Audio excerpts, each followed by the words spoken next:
This is a quick video for PizzaHandhelds. First of all, I wanted to thank you for putting that video together and showing off the RGB LED kit. It's really fun to see other people taking something I've designed and installing it and kind of seeing their process and how they do that. Also, those spider webs were really gross. Thanks for also showing that. I wanted to talk about some concepts here with soldering, and this might help you or your viewers along the way. So I don't actually have the LED kit with me, but that's okay. I'm going to be showing you just some general soldering things as I saw them in the video. So the first thing that's really important is temperature with your soldering iron. So I'm using a Hakko. It's an FX888D.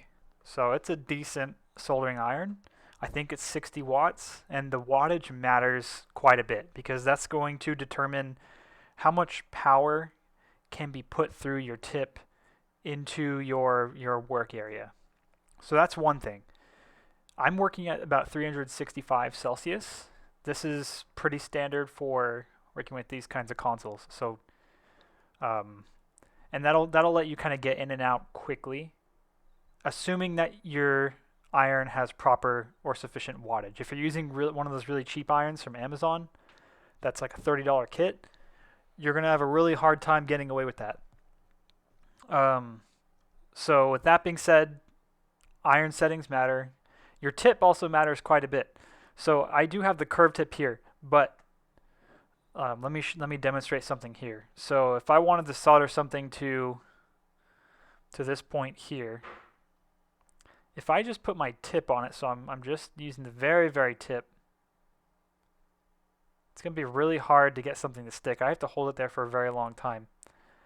What you can kind of do is you can kind of brute force it. And so in my case, I'm actually using the flat part of my tip. So I'm getting a lot more surface contact. And that actually makes this a lot easier. You can see those joints come out perfect. This has the rosin solder or the rosin flux in it, and you're already aware of that from what I saw in the video. The other thing I would say I've noticed about watching you solder is you were kind of hovering or only touching above and not really getting into the joint. I would say don't be afraid of really sticking your iron into the work area, especially if you have flux. It's going to be perfectly fine. You're especially if you just touch and go, you're not going to be lifting any pads or anything like that. 1, 2, 3, 4 seconds isn't going to hurt anything, especially at this temperature. So with that being said, let's talk about this ground area. It's the same kind of deal where the first thing to note is that the solder that's pre-installed on these consoles is unleaded.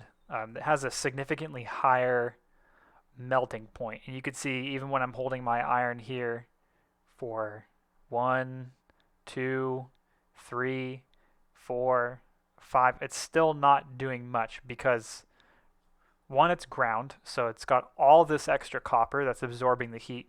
The second really important reason is that the unleaded solder. So if I actually add, so I'm trying to set this up so I have as much contact area with the ground pad as possible, and then I introduce the solder.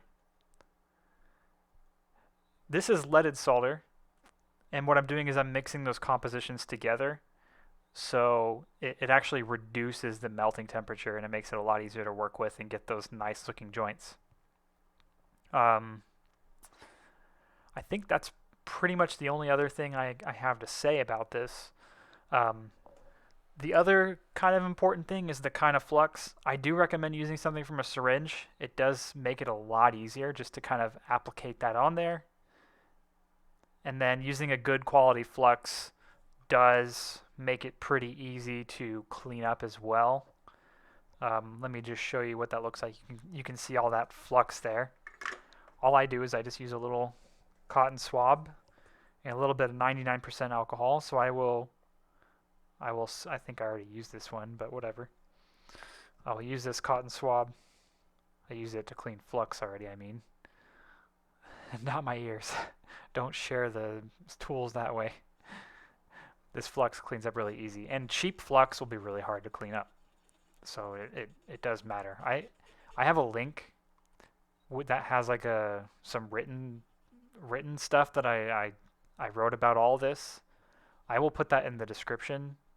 So if you or anyone else is interested in looking at that, you can kind of see what I recommend in terms of tools, and it has a lot of useful information on soldering irons and things like that. And I hope that helps you a little bit along your way. I think you've already come a long way with your soldering from what I can see. And again, just it's really cool to see people's work processes and how they improve, and I'm still learning new things too. And again, just thanks for taking some time to show off our kit. I really appreciate that. All right, take care.